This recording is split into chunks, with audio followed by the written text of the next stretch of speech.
இந்த பதிவை கேட்டுக்கொண்டிருக்கும் நல்ல உள்ளங்களுக்கு உங்கள் சுவாமிநாதன் ஜோதிடரின் அன்பான வணக்கங்கள். இன்றைக்கு நம்ம யூடியூப் சேனல்ல மிக முக்கியமான ஒரு ஆன்மீக பதிவு எடுத்துட்டு வந்திருக்கேன் மக்களை. பதிவுக்குள்ள போறதுக்கு முன்னாடி நம்ம யூடியூப் சேனல்ல யாரெல்லாம் சப்ஸ்கிரைப் பண்ணுங்க, ஷேர் பண்ணுங்க, லைக் பண்ணுங்க. இப்ப பதிவுக்குள்ள போயிடலாம். பாஞ்சன்யம் என்பது ஒரு அபூர்வமான சங்கு. பகவான் ஸ்ரீ கிருஷ்ணரின் கைகளில் இருப்பது இந்த சங்குதான். ஒரு சங்கு உள்ளே 4 சங்கங்கள் இருக்கும். மொத்தத்தில் 5 சங்குகள். பாஞ்சன்யம் என்பது கடலில் கிடைக்கும் ஒரு சங்குதான். ஆனால் அந்த சங்கு சாமானியமாக கிடைப்பதில்லை.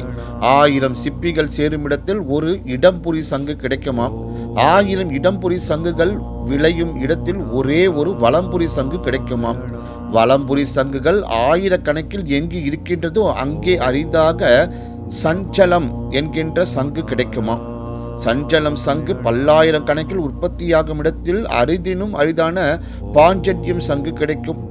சங்கொலி என்பதே பிரணவ ஓசையை வெளிப்படுத்தும் ஒரு இயற்கை வாத்தியம். அதிலும் சுத்தமான அச்சுரம் பிசக்காமல் பிரணவ மந்திரத்தை ஒலிப்பது பாஞ்சன்யம் சங்கு மட்டும்தான்.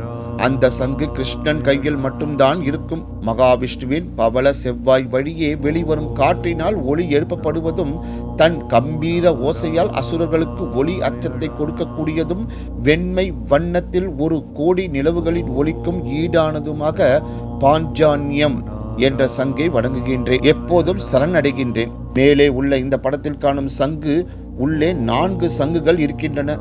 இது மிக மிக அபூர்வமானது. இந்த சங்கின் நுனியிலும் அடியிலும் விளிம்பிலும் தங்க வேலைப்பாடுகள் செய்யப்பட்டு இருக்கின்றது. சங்கின் நுனியில் ரத்தினங்கள் கொண்டு அழகுபடுத்தப்பட்டுள்ளது. இப்படிப்பட்ட அபூர்வமான பாஞ்சன்ய சங்கு மைசூரில் உள்ள ஸ்ரீ சாமுண்டீஸ்வரி தேவியின் ஆலயத்தில் அன்னையின் அபிஷேகத்திற்காக பயன்படுத்தப்பட்டு வருகின்றது.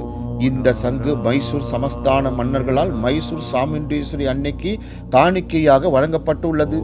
ஓம் நமோ நாராயணா. நன்றி, வணக்கம், வாழ்க வளமுடன்.